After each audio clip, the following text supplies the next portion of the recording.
5 दिसंबर 2025 को पाकिस्तान की फौज के तर्जुमान ने एक ऐसी प्रेस कॉन्फ्रेंस की जिसने पूरे मुल्क की तवज्जो अपनी तरफ खींच ली। क्यों?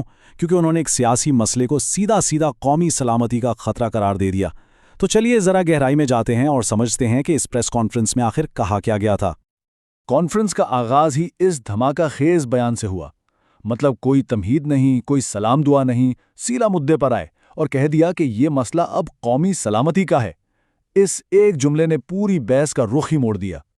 अच्छा, तो सबसे पहली और सबसे अहम बात जो की गई वो थी खतरे की बदलती हुई नौयत पर। स्पीकर के मुताबिक पाकिस्तान को अब एक बिल्कुल नई किस्म के खतरे का सामना है। यहां पर ना एक बहुत बड़ा फर्क वाज़ेह किया गया।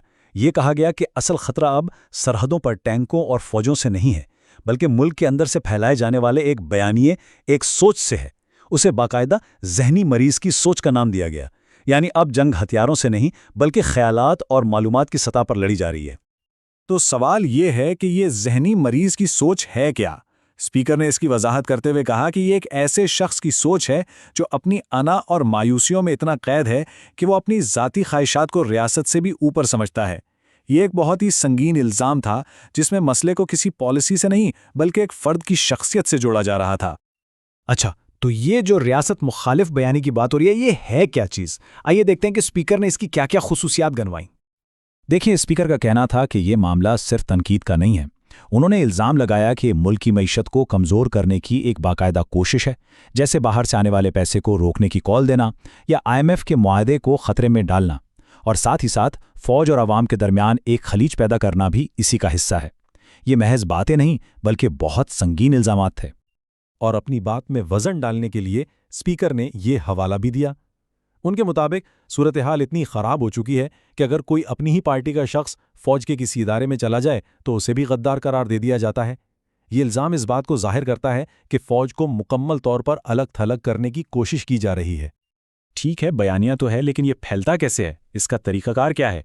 प्रेस कॉन्फ्रेंस का अगला हिस्सा इसी मालूमाती जंग की वजाहत के लिए वक्फ था। यहाँ एक 4 कदमी चेन की निशानदेही की गई। उनके मुताबिक कहानी एक सोशल मीडिया पोस्ट से शुरू होती है, जिसे फिर मुकामी अकाउंट्स तेज़ी से फैलाते हैं। उसके बाद पड़ोसी मुमालिक का मीडिया इसे उठाता है और देखते ही देखते ये रियासत के खिलाफ एक बैनुल अक़वामी मुहिम की शक्ल इख्तियार कर लेती है। उनका दावा था कि ये सब कुछ इत्तेफाकी नहीं बल्कि एक मुनज़्ज़म साजिश का हिस्सा है।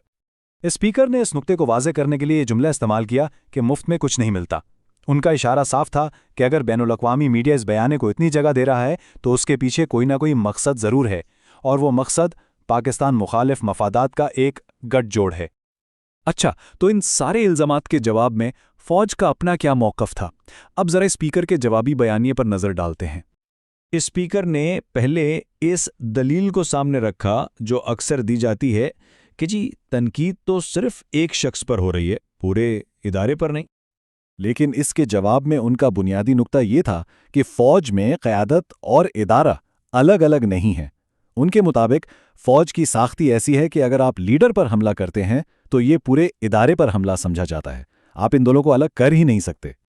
अपने इदारे का दिफा करते हुए स्पीकर ने फ़ौज को आवाम से जोड़ने की कोशिश की। उन्होंने कहा कि फ़ौज किसी एक तबके की नहीं बल्कि आम पाकिस्तानियों की है जो खुद मिडिल क्लास से आते हैं, और इसका वाहिद मकसद मुल्क का दिफा करना है, सियासत करना नहीं। ये अवाम और ख़तरात के बीच एक ढाल की तरह हैं। और फिर प्रेस कॉन्फ्रेंस का इख्तिताम हुआ एक बहुत ही सख्त और वाज़ेह वार्निंग पर। स्पीकर का आखिरी पैगाम बिल्कुल दो टोक था। झूठ और फरेब के इस कारोबार को अब ख़त्म होना पड़ेगा। यानी एक लाइन खींच दी गई है और अब बर्दाश्त की हद भी ख़त्म हो चुकी है। इसका मतलब साफ था, जब रियासत की सलामती और किसी फ़र्द या जमात की सियासत का मुकाबला होगा तो जीत हमेशा रियासत की होगी। ये इस प्रेस कॉन्फ्रेंस का हतमी और आखिरी पैगाम था। ये पूरी प्रेस कॉन्फ्रेंस एक बहुत बड़ा और अहम सवाल हमारे सामने छोड़ जाती है।